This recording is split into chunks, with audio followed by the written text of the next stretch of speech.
बिस्मिल्लाहिर्रहमानिर्रहीम।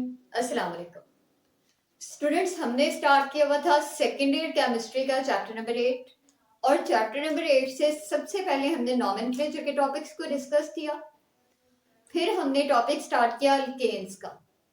अल्केन्स के टॉपिक में हम प्रिपरेशन ऑफ अल्केन्स पढ़ रहे थे, यानी कि हमारा जो मेन टॉपिक है वो है प्रिपरेशन ऑफ अल्केन्स। अल्केन्स को तैयार करना, अल्केन्स की तैयारी। और स्टूडेंट्स, प्रिपरेशन ऑफ अल्केन्स के अंदर जो हमने सब टॉपिक्स पढ़े थे, इसके मुख्तलिफ मेथड्स हैं अल्केन्स को प्रिपेयर करने के। उनमें से पहला तरीका हमने पढ़ा था कि हम प्रिपरेशन करेंगे by alkenes and alkynes. Alkenes और अल्काइंस को इस्तेमाल करते हुए हम कर लेंगे प्रिपरेशन अल्केन्स की। हाइड्रोजनेशन की थी हमने, हाइड्रोजन डाला था, अल्केन बन गए थे। ठीक है। नंबर 2 पे जो मेथड हमने डिस्कस किया वो था बाय एल्काइल हेलाइड्स। हमने कहा हम करेंगे एल्काइल हेलाइड्स की रिडक्शन, और रिडक्शन करने से हमारे पास बन जाएगा अल्केन। ये दोनों टॉपिक्स हम डिस्कस कर चुके हैं पहले से। आज हम जिस मेथड से प्रिपरेशन करेंगे, ये नाम है डी कार्बोक्सिलेशन। डी कार्बोक्सिलेशन करेंगे किस चीज के? Of monocarboxylic acid. Monocarboxylic acids की डी कार्बोक्सिलेशन करेंगे। पिछले रिएक्शन में भी यही मोनोकार्बोक्सिलिक एसिड यूज किया था, उसका भी सॉल्ट यूज किया था, यहाँ पे भी सॉल्ट यूज करेंगे। सॉल्ट यूज करना है तो सॉल्ट तो बनाना पड़ेगा। सॉल्ट बनाने का तरीका तो मैंने सिखाया। मैंने कहा मोनोकार्बोक्सिलिक एसिड लो, मोनोकार्बोक्सिलिक एसिड का बेस के साथ करवा दो रिएक्शन। बेस के साथ रिएक्शन के नतीजे में दो प्रोडक्ट्स बनेंगे। एक तो बनना चाहिए वाटर, ये बन जाएगा वाटर H2O। बाकी सारी बची हुई चीजें मिल जाएंगी, CH3, C double bond O और Na साथ जुड़ गया, जो कि सोडियम सॉल्ट है मोनोकार्बोक्सिलिक एसिड का ऑक्सीडेशन। D का मतलब बच्चों होता है रिमूवल, रिमूव करना। और कार्बोक्सिलेशन का मतलब है कार्बोक्सिल ग्रुप। कार्बोक्सिल ग्रुप कहते हैं C डबल बॉन्ड O को। एक कार्बन दो ऑक्सीजन, यानी कि CO2। CO2 का करवाना है हमने रिमूवल, किस चीज में से? मोनोकार्बोक्सिलिक एसिड में से। इस रिएक्शन को कैसे एक्सप्लेन करूंगी? कहते हैं कि व्हेन सोडियम सॉल्ट ऑफ, जब sodium salt of monocarboxylic acid, monocarboxylic acid का सोडियम सॉल्ट जब हम हीट करेंगे, मोनोकार्बोक्सिलिक एसिड इज हीटेड। इसको हीट किया जाता है किस चीज के साथ? With soda lime, soda lime के साथ। जब मैं इसको हीट करती हूँ तो मेरे पास दो प्रोडक्ट्स बनेंगे। सोडा लाइम, ये नाम याद रखना है आपने, इस पे हम बात करते हैं। Carbon dioxide and alkane, carbon dioxide और अल्केन बनेंगे, एंड अल्केन फॉर्म्स। दो चीजें बनेंगी, अल्केन्स फॉर्म। सही है, दो चीजें बनेंगी। अब मैंने कहा सोडा लाइम पे बात करते हैं। सोडा लाइम क्या चीज है? सोडा लाइम इस रिएक्शन की कंडीशन है।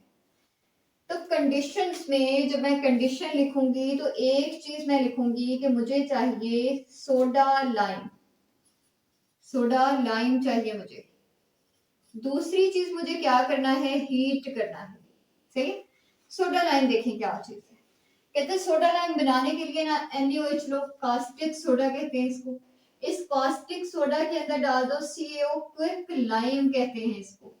और इन दोनों चीजों को, सॉलिड है ये भी और सॉलिड है ये भी, इन दोनों चीजों को वाटर के अंदर मिक्स कर लो, और मिक्स करके जो चीज नई बनेगी उसी को हम क्या कहते हैं? उसी को सोडा लाइम कहते हैं। क्या इन चीजों को एक साथ डाल दिया जाए? ऐसे करो कि बीकर लो, बीकर में पानी डालो, और पानी के अंदर पहले NaOH को डाल दो। वाटर अंदर पहले से मौजूद है, NaOH को अंदर डालो, और NaOH को डालने के बाद में जब वो हल हो जाए उसके अंदर क्या डालना है? हमने CaO डालना है नंबर 2 पे, और नंबर 1 पे डालना है NaOH। क्या चीज बना? Soda lime. तो तरीका लिख देते हैं कि सोडा लाइम कैसे बनता है। हम कहेंगे तो क्विक लाइम को अंदर डाल दें, भिगो दें क्विक लाइम को किस चीज में, in caustic soda solution, caustic soda solution. Students गौर से सुन ले, मैंने सॉल्यूशन लिखा है, यानी कॉस्टिक सोडा जिसको हम NaOH कह रहे हैं, इसको पानी में डालें, सॉल्यूशन बनाए, सॉल्यूशन में क्या चीज डाल दें, क्विक लाइम डाल दें, क्या बन जाएगा, सोडा लाइम बन जाएगा, सोडा लाइम बन जाएगा।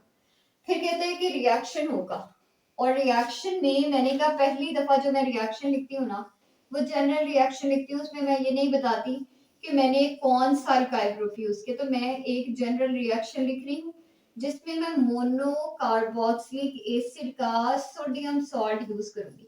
देखिए जनरल रिएक्शन से क्या मुराद है, मैंने यहाँ CH3 नहीं लिखा, C2H5 नहीं लिखा, C3H7 नहीं लिखा, मैंने R लिखा है, सही।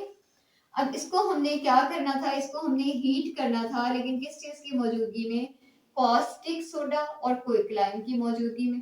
तो मैंने NaOH लिखा और दूसरी चीज डालूंगी क्विक लाइम CaO, और इन दोनों तीनों चीजों को कर दूंगी हीट। जैसे मैं हीट करती हूँ ना स्टूडेंट्स, तो दो चीजें निकलेंगी, एक तो ये जो सारी चीजें हैं ना दरमियान वाली सारी चीजें, ये निकल जाएंगी, ये सारी चीजें निकल जाएंगी, ठीक है। और ये R और H इकट्ठे हो जाएंगे, R और H इकट्ठे हो जाएंगे और ये सारी चीजें निकल जाएंगी। इन सारी चीजों में देखें क्या है, Na दो Na हो गए, Na2 लिख देंगे कि Na कितने हैं, 2। बाद में देखेंगे C, एक ऑक्सीजन, दो ऑक्सीजन, तीन ऑक्सीजन, Na2CO3। हमने कहा कार्बन डाइऑक्साइड निकलेगी, यहाँ लिखा है मैंने कि कार्बन डाइऑक्साइड रिमूव होगी, लेकिन कार्बन डाइऑक्साइड निकलेगी किस शक्ल में, Na2CO3 की शक्ल में।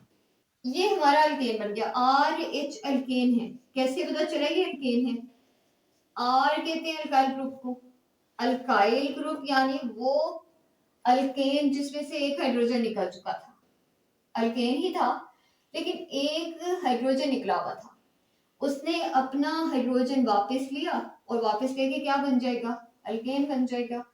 ये हमने जनरल रिएक्शन लिखा।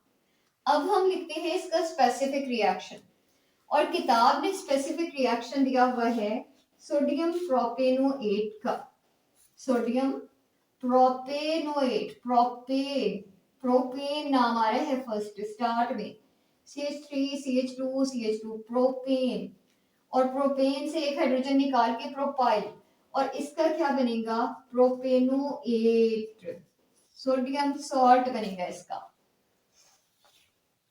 सही है। प्रोपेनोइक एसिड लिया, उसमें बेस डाली, बेस डाल के ये बन गया। अब इसके अंदर हमने क्या क्या डालना है, ये लिखा हुआ है, NaOH डालना है, CaO डालना है, हीट करना है। तो मैंने इसके अंदर डाल दिया NaOH, मैंने इसके अंदर डाल दिया CaO, और मैंने इसको कर दिया हीट। जैसे मैं हीट करूंगी तो स्टूडेंट जैसे यहाँ पे प्रोडक्ट बना था वैसे वहां पे बनेगा। मैंने कहा प्रोडक्ट के अंदर ना ये सारी चीजें इकट्ठी हो जाएंगी, ये वाली सारी चीजें, ये सारी चीजें इकट्ठी हो जाएंगी, यहाँ H बचा हुआ है, यहाँ ये पार्ट बचा हुआ है, ये पार्ट बचा हुआ पार्ट ये क्या करेगा, ये CH3 CH2 CH2 और साथ में कौन लग जाएगा, हाइड्रोजन। ऐसे ना लिखूं तो H की जगह क्या कर दूं, पहले दो थे अब कितने हो गए, तीन हो गए। नाम क्या बनेगा, प्रोपेन, जो कि एक अल्केन है, और बची हुई चीजें क्या क्या हो गई, Na2CO3, Na2CO3, ये बन गए प्रोडक्ट्स।